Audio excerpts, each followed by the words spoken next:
Hello and welcome to My Own Devices. Dave's videos feature vintage audio components mixed with modern gear. It's all about finding value and synergy. Go ahead and make your day a whole lot better by giving this video the thumbs up and subscribing. Hey Danny, I'm pretty sure you've never seen me before. My name is Dave and I have a channel called My Own Devices. And I just watched your recent video in which you share your thoughts on the world of hi-fi reviewing and in particular how current YouTubers are handling that role. As you said, this topic has been on your mind for a while. With my modest channel, I garner a much smaller audience than the YouTubers that you called out or rather praised in your video. I don't make straight hi-fi reviews using the same repeatable and fairly rigid format that most of the popular channels employ. Perhaps if I did, I'd be a bit more popular. But probably not. My looks, age demographic, content, and production values are probably what's holding me back. Anyway, you are certainly far more experienced and knowledgeable than I regarding the topic of speaker design and home audio systems. And from what I can gather, you have a successful business in Texas, designing, building, and marketing your own line of quality loudspeaker kits and related audio products to scores of satisfied customers. I've been a subscriber to your channel for a while, and it appears to me that the sole purpose for the GR Research YouTube channel is to market and promote the products that you make, which you often state are selling extraordinarily well. You know, that's fantastic. You're supporting your family, paying your employees, and keeping your suppliers busy. Not to mention your customer base, who greatly appreciates a quality product that is properly designed, manufactured, and supported. You're absolutely correct in stating that hi-fi related videos on YouTube have been a massive game changer for the industry and its customers. And you did mention that your business has benefited tremendously from individuals being exposed to your channel's content.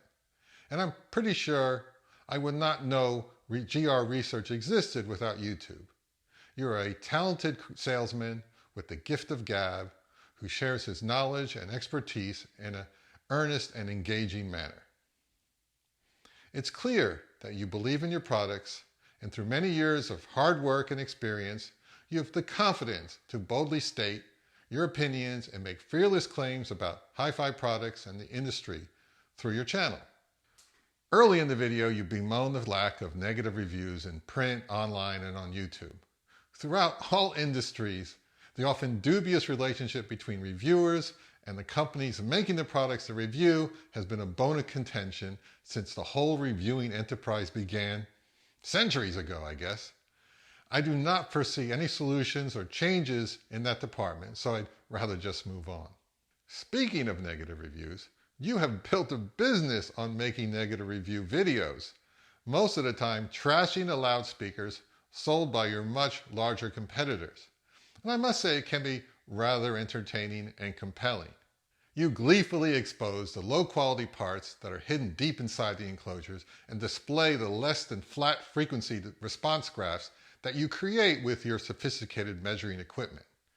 You then tell your viewers and potential customers if they spend a few $100s on a custom GR Research parts kit, those budget speakers can be significantly upgraded to generate a much improved frequency response graph, which you confidently say will sound much better.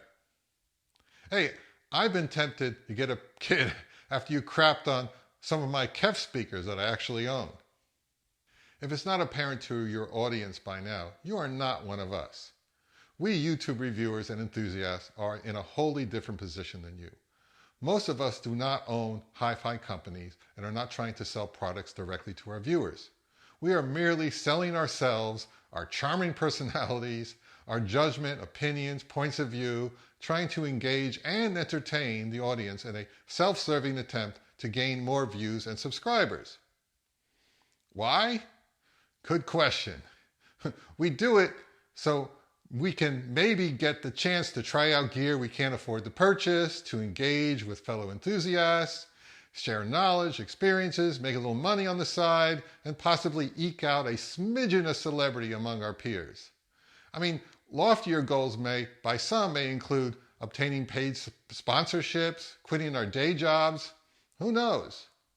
And some of us look at the big fish like Andrew Robinson, Zeos, Steve Guttenberg, John Darko, and the biggest fish of all, Matt at Techmoan, and dream that somehow we too could earn a living playing with these electronic toys all day long.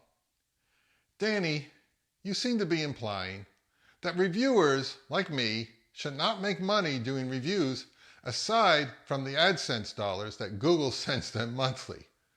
Really?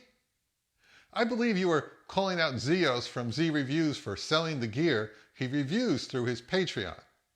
Now, I can't speak for him, but it is clear that he is not hiding anything from his audience, and it is obvious what he does. Is he a serious reviewer? I don't know, but it looks like he bought quite a nice house with his YouTube channel related income. Obviously, if a reviewer is deliberately misleading the viewers by giving excellent reviews to products that he or she believes is of substandard quality and is not pointing out the shortcomings, then that is an issue of concern. But how often is that really happening? I don't know, but I believe those reviewers are eventually exposed for what they are. You then move on to the primary reason you recorded this. And this is the part where I believe you exhibited a significant misstep. You said the reason you don't send out your speakers to reviewers is because most of them aren't ready yet. But then you suggest that rather than sending out gear to YouTube reviewers, you put out an open invitation to them to come to you in Texas and check out your operation. You said that you will park the visiting YouTuber in your listening room and take them to school and educate them about hi-fi, teaching them the ins and outs of what to listen for, to raise the bar on their expectations and standards, etc. And that a reviewer can only truly appreciate the potential of GR research speakers is when you're experiencing them in your perfect, ideal listening environment that you yourself has set up. A system you claim is one of the best systems in the country, and anything less does a disservice to your products. And I believe that you implied that unless a reviewer has a comparable listening environment that you deem worthy, he is not ready to judge or review your audio products. If that is true, how can anyone possibly measure up? And it just sounds a bit absurd, doesn't it? Hey everybody, I went to the GR Research offices and auditioned their NX Studio speakers in an amazing listening room. Wow, they sounded beautiful. A life-changing experience, by God. But then when I auditioned them with my more modest setup, they didn't sound quite as amazing. They were really good, don't get me wrong, but they were not as astounding as they sounded at Danny's. Now, how would that be helpful to anyone? You know, I would thoroughly enjoy dropping by your place, meeting you and checking out your top-notch products. And I'm sure it would be a really educational and incredibly eye-opening experience. But it is kind of a lame reason why you don't send your products out for evaluation. As an enthusiast and part-time reviewer, should I up my game? Absolutely.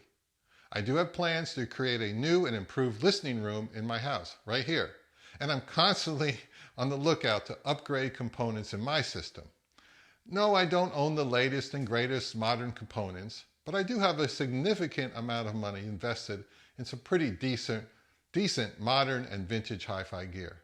And some of it was very highly regarded only a few decades ago. I do my best with the resources that are available to me, and I believe so do the majority of my fellow YouTubers. Having access to one of the best sounding systems in the country would be nice, I suppose, but somehow I'll carry on with what I have. Anyway, Danny, any negative reactions your video has generated is really what could be described as a tempest in a teapot. None of this really makes any difference. You will continue to sell your speaker kits and stuff, and reviewers will continue doing their thing. Now, I love your passion for home audio, and I hope one day to hear a pair of your speakers. You know, living in Florida, I don't get to Texas very often, only passing through 2 points further west.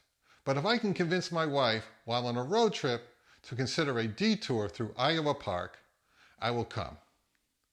Do you have any botanical gardens or art museums nearby? Anyway, please let me know if I've misrepresented your statements in this video, and I don't believe I know everything, and I will humbly admit if I got something wrong. So anyway, thanks for your time.